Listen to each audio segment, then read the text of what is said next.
Welcome to Baclayan National High School, a place you where belong, a place full of dream, hopes, and beauty.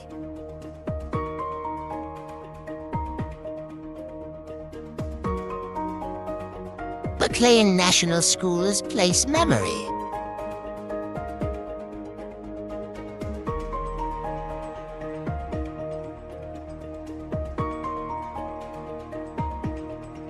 A place where students laughing and play together, enjoying each day for a memory to rewind.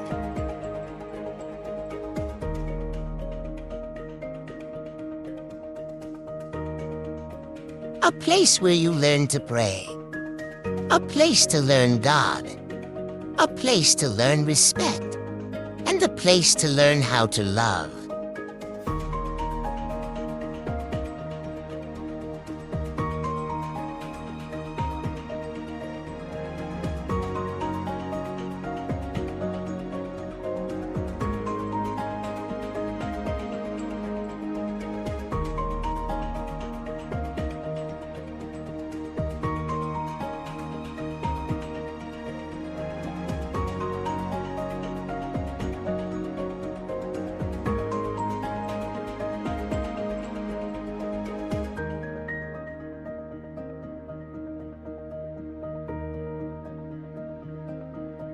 Good afternoon, everyone. I'm Anna Kanyamubak, 12 years old from grade 7 Einstein.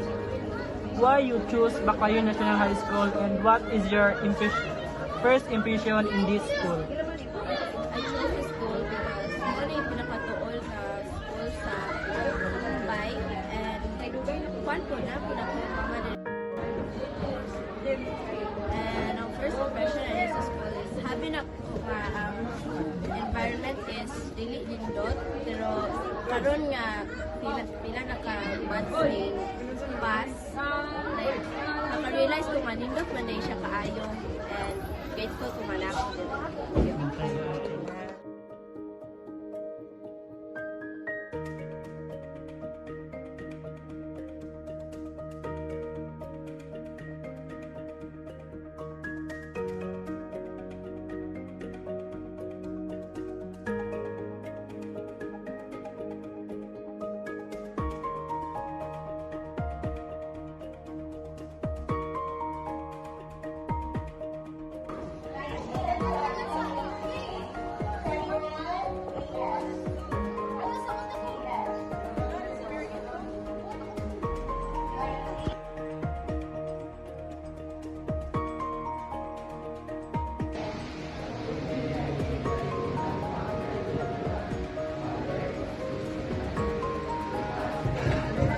I am Bea Sofia Pendoy from grade 12 Love, and I am the current SSLG president in sa Baclayan National High School.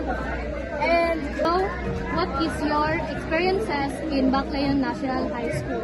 so, actually, daghan kayo po mga experiences din sa Baclayan National High School.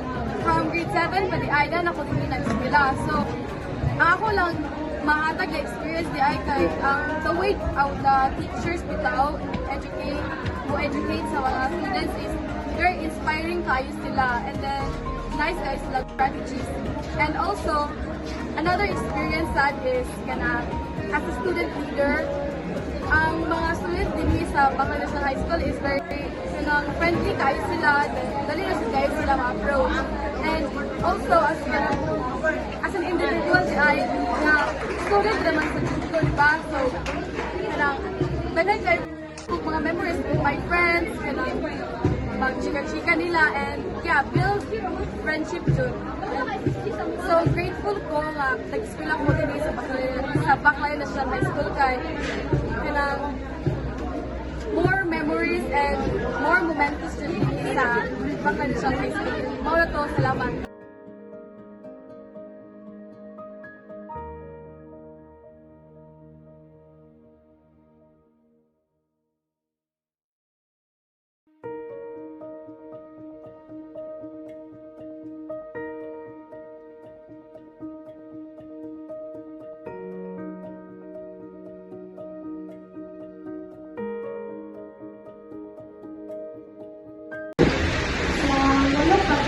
Wala pa national high school sa isa man din lang mga experiences. Okay, so once again, good afternoon. Before I'm going to answer your question, I just want to clarify that it was not really my dream to be connected in the Department of Education. Because I am connected in University of Luzon for almost 20 years. And it so happened that GIFED is implementing a K-12 program at the time. It was started last 2015, and this is one of the reasons why I lasted here in Baclayan High School, because before, because of the K-12 implementation, or the situation where the college and Baclayan will be vacuum for 2 weeks because of the grade 11 and grade 12. So this is one of the reasons why I lasted here in Baclayan High School. The second, I am now 8 years engaging in GIFED, and it took me a lot of adjustment, especially that I am a college instructors, and here in Baclayan High School during that time, I am handling grade 9. So there is what we call a big difference now. Because I am coming from the Malaysia, and the times from Malaysia. So those experience helped me a lot also, especially in the field of teaching, because I realized that